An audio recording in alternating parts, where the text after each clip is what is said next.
Wings was the first film to win the Academy Award for Best Picture. It has largely been forgotten after 80-plus years, but even so, films of today owe a debt to this extraordinary film and its brilliant director, William Wellman.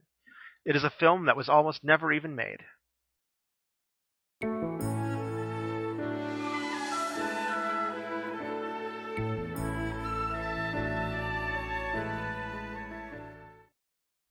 William A. Wellman, the director and main man behind the now classic landmark film, was born in Brookline, Massachusetts on February 29, 1896. Wellman had an average childhood, but he wasn't a model son, like many children may have been. Then there was a man named Earl Ovington. He was one of our early flyers, and I used to fiddle around his airport. He had one flying machine, fly over it every once in a while. And I got to know him. He gave me 2 flights, and that's all I needed. Then I had to be a flyer.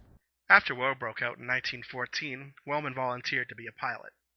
For the majority of the war, Wellman was a pilot with the famed Lafayette Escadrille, A French fighter squadron comprised of American pilots. This is also where Wellman got his nickname, Wild Bill.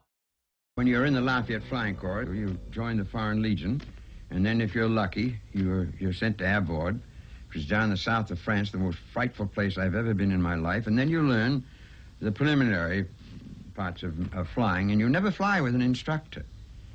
An instructor tells you what to do, and you go and do it. And then if you pass that, you get your wings. You're a second-class soldier, but the minute you get your wings, they make you a corporal. And then you're a hell of a man.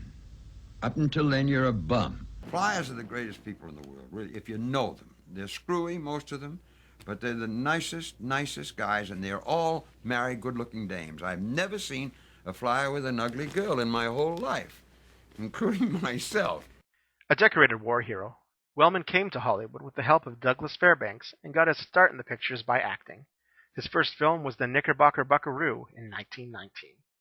Wellman hated how he looked on the big screen, so he eventually became a director, again with Fairbanks' help. The first job I had, the first thing I did was to wade out into a Santa Monica into a very easy, very soft surf, and take the leading lady in my arms and carry her in. I was a sub-lieutenant, with the white wig. I looked like a fairy. And on the way in, she smelled so nice, and she was lovely, and I held her a little too tight, and she liked it. So I went, as you might say, on the make. And she was kind of cuddling up and everything else, and suddenly I kissed her, and I walked into a hole. And this beautiful little thing became a tigress because she didn't know how to swim. And when she did come up, the only thing I could do was to coat cock her and carry her in and deposit her at Raoul Walsh's feet. It happened to be his wife. So they fired me, you see. Well, then I saw myself on the screen in the Knickerbocker Buckaroo. I sneaked into the Egyptian Theater. I think it was the Egyptian Theater.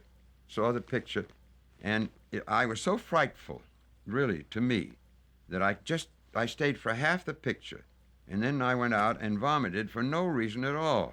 I've never done that, for no reason. And I decided then that I didn't want to be an actor. So I went to Doug and told him, I said, look, Doug, I don't want to speak disrespectfully of actors, but I just want to be an actor. He said, well, what do you want to be? And I pointed to Albert Parker, who was the director. I said, I want to be him. By 1926, Wellman had directed several small B-westerns before landing the plum job of directing Wings. Pre-production on Wings began in 1926, months before eventual director William Wellman was hired. Wings was written by John Monk Saunders, a veteran of the United States Air Force. John was born to a prominent federal judge in Minnesota in 1897, but he grew up in Seattle, Washington.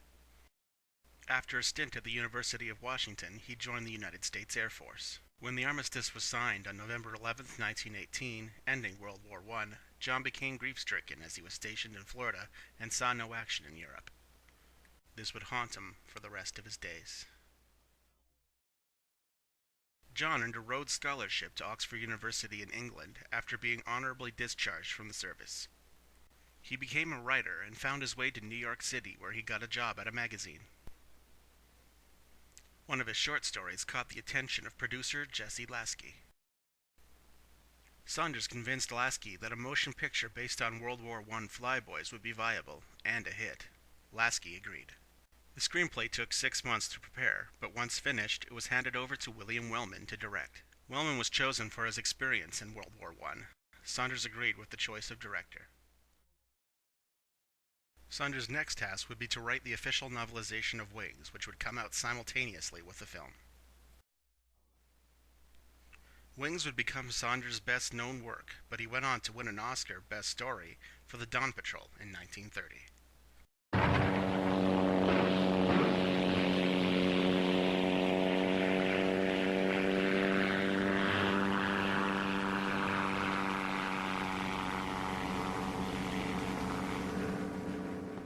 It was another aviation epic of which he knew a great deal. Many of his screenplays centered around his personal experiences. One such film was one of his last, A Yank at Oxford. Saunders was married to Fay Wray, but his intense desire to fly in the Great War, and his guilt at not having done so, as well as other mental health issues, collapsed his marriage to Wray, resulting in a 1939 divorce. He would take his own life in 1940. When Wellman came into the picture, he took control of every aspect of the production. Casting was at the top of the list. Only star Clara Bow, the It Girl, was confirmed. The studio wanted Neil Hamilton and Charles Farrell in the male leads. Wellman was less enthusiastic about either man. Producer Lucien Hubbard wanted newcomer Charles Buddy Rogers instead of Charles Farrell. The other producers passed Rogers over. Rogers, however, was upset. He was quickly taken aside and explained the ways of the star system. Wellman wasn't happy with all of these decisions being made without him. He quickly threw in his 2 cents and threw out both Hamilton and Farrell. He then cast Rogers and another young actor, Richard Arlen. Buddy Rogers had been in a few films up to that point. Arlen had been in several since 1921. At first, Wellman didn't want Richard Arlen at all. He wanted a named star. However, while scouting locations, assistant director Charles Barton screen tested Richard Arlen. When Wellman came home, he took a look at the screen test and shouted, "Who is that good-looking son of a bitch?" Arlen had the part. Richard Arlen and Buddy Rogers barely knew each other before filming, but as they got rolling, a rivalry started to form. It all came to a head when they were about to film a scene in the Air Force training camp. Buddy and Richard were about to fight each other, to box. Arlen told Wellman that he knew how to box well, and he thought Rogers didn't. Wellman told Rogers to be careful, and then hollowed action. Rogers proceeded to beat the tar out of Arlen, just as it was in the script. The only thing wounded was Arlen's pride. Arlen and Rogers continued to be respectful of each other, but not the best of friends.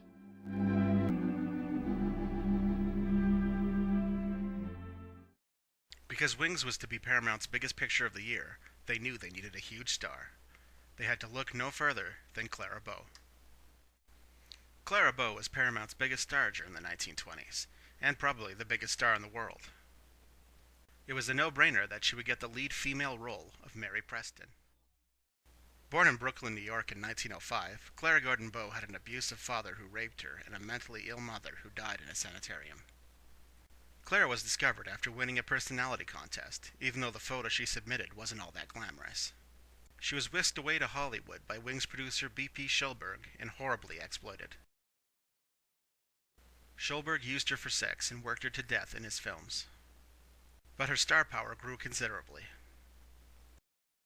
After the release of the movie It in 1927, Clara was to be forever known as the It Girl. Wings cemented her place as the It Girl, and proved to be one of her last big hits. In Wings, Clara plays girl next door Mary Preston, who is in love with Buddy Rogers' Jack Powell, although he doesn't notice her affections. It was also here on Wings that Clara met Gary Cooper. In short order, they created a very public affair which ultimately didn't last very long at all. Clara's star power was snuffed out by the talkie pictures due to a heavy Brooklyn accent. Later on, she was married and had 2 children, but died of mental illness in 1965.